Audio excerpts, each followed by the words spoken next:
Ассалаумағалейкум ағайын, көптен күткен құрылыс жұмысын бастадық.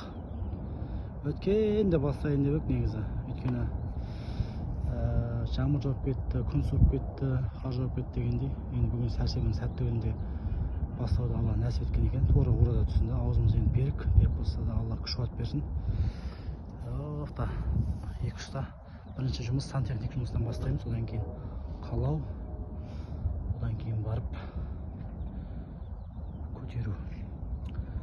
Осы менің инстаграмымда статусымда көріп жатқан жігіттер, бір-екі жігіт бар, 3-4 жігіт шақырам, ал дайындалыңдар асарға, құдай қаласа. Аяқ астынан бір күн шақырып қалам, бір күн бұрын айтам, дайындалыңдар.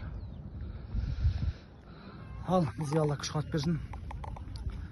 Бастадың 2 апта болар, 3 апта болар. Алла күш қуат берсін. Ораза қабыл болсын. Көршілер.